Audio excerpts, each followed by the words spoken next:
David Clendon. Thank you, Mr. Speaker. I'm pleased to take a short call on this organised crime anti-corruption legislation. So just to reiterate what my colleague has said earlier, that the Greens will be supporting this bill through to Select Committee because we see that it does achieve some important and necessary things. A number of speakers have made the point that we do have a very, very good international reputation as being a country, if not entirely free of corruption, at least we do rate very highly in international comparisons around corruption. But one must never sit resting on laurels, assuming that we are immune to these sorts of intrusions into our society, into our legal practice, in either the public or the private sector. The provisions around trafficking in people is on the face of it, we think that's something that happens in other countries.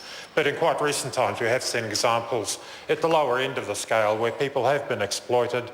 People have come into New Zealand, found themselves in very unhelpful employment situations, and some of the teeth that this bill will carry will have an influence on managing or discouraging, should I say, people from going down that road to deliberately exploit people, exploit their labour in ways that New Zealanders simply will not find acceptable in any way.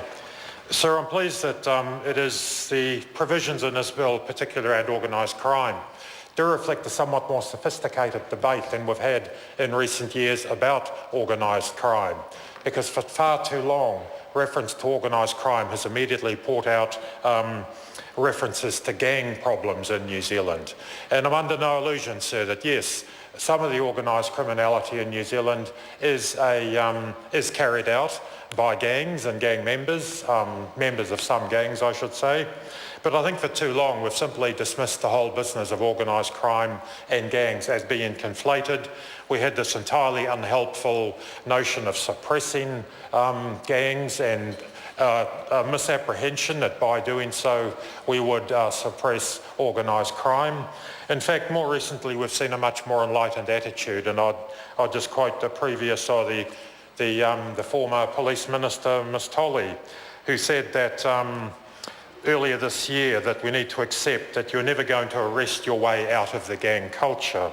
She noted in passing after an overseas trip that dealing with gangs as a community problem, as a multifaceted, complex set of issues, not simply a matter to try and suppress, was a much likely to generate much more positive outcomes and much more useful solutions.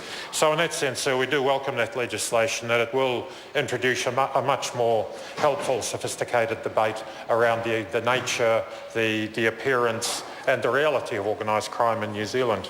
So there are one or two minor and not so minor concerns we have about the bill.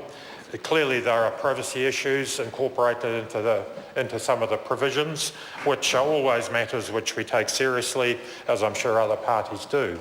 New Zealanders rate their privacy very high, their right to privacy, as indeed we've seen in this very House in relatively recent times, that we must again never be complacent or assume that privacy measures are adequate to the moment, particularly with the speed and accessibility of electronic communications of all sorts.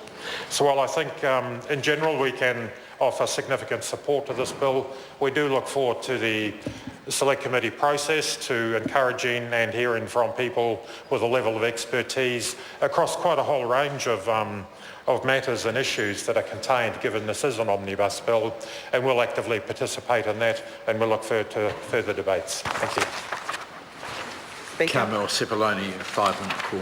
Mr. Speaker.